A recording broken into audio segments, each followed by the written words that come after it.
Hi everyone, it's Mrs. Jankovich ready to read you another book. Today's book tells the story that we've heard before, but it tells it from a different point of view. Ready? Let's do this. The True Story of the Three Little Pigs by A. Wolfe, as told to John Sieska, illustrated by Lane Smith. Everybody knows the story of the Three Little Pigs, or at least they think they do. But I'll let you in on a little secret. Nobody knows the real story because nobody has ever heard my side of the story. I'm the wolf, Alexander T. Wolfe. You can call me Al. I don't know how this whole big bad wolf thing got started, but it's all wrong. Maybe it's because of our diet. Hey, it's not my fault wolves eat cute little animals like bunnies and sheep and pigs. That's just the way we are. If cheeseburgers were cute, folks would probably think you were big and bad too. But like I was saying, the whole big bad wolf thing is all wrong. The real story is about a sneeze and a cup of sugar. This is the real story. Way back in Once Upon a Time, I was making a birthday cake for my dear old granny.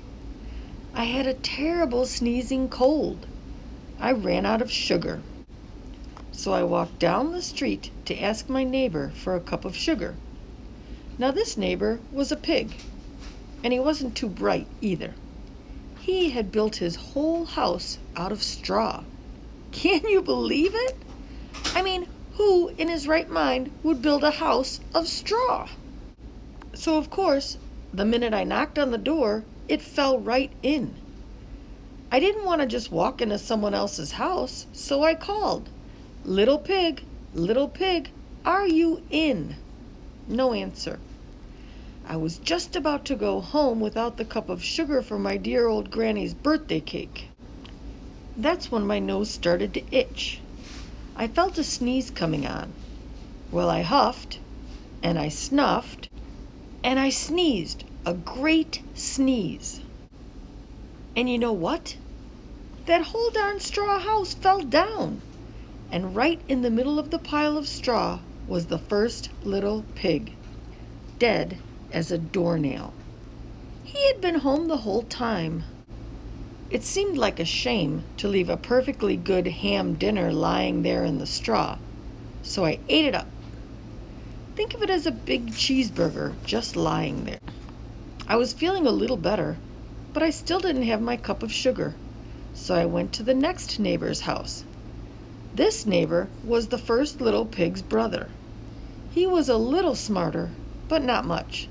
He had built his house of sticks. I rang the bell on the stick house. Nobody answered. I called, Mr. Pig, are you in?" He yelled back, "Go away, wolf, you can't come in. I'm shaving the hairs on my chinny chin chin." I had just grabbed the doorknob when I felt another sneeze coming on. I huffed, and I snuffed, and I tried to cover my mouth, but I sneezed a great sneeze. And you're not going to believe it, but this little guy's house fell down just like his brother's. When the dust cleared, there was the second little pig, dead as a doornail. Wolf's honor. Now you know how food will spoil if you just leave it out in the open. So I did the only thing there was to do. I had dinner again. Think of it as a second helping. I was getting awfully full, but my cold was feeling a little better, and I still didn't have that cup of sugar for my dear old granny's birthday cake. So I went to the next house. This guy was the first and second little pig's brother. He must have been the brains of his family. He had built his house of bricks. I knocked on the brick house. No answer. I called, Mr. Pig, are you in?" And do you know what that rude little porker answered? "Get out of here, wolf. Don't bother me again." Talk about impolite. He probably had a whole sack full of sugar, and he wouldn't give me even one little cup for my dear sweet old granny's birthday cake? What a pig!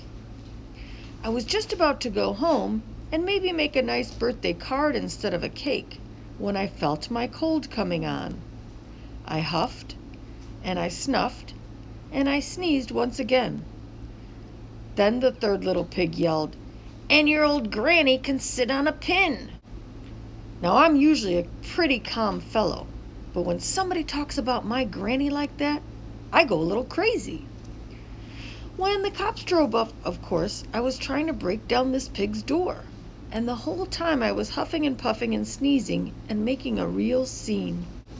The rest, as they say, is history. The news reporters found out about the 2 pigs I had for dinner. They figured a sick guy going to borrow a cup of sugar didn't sound very exciting.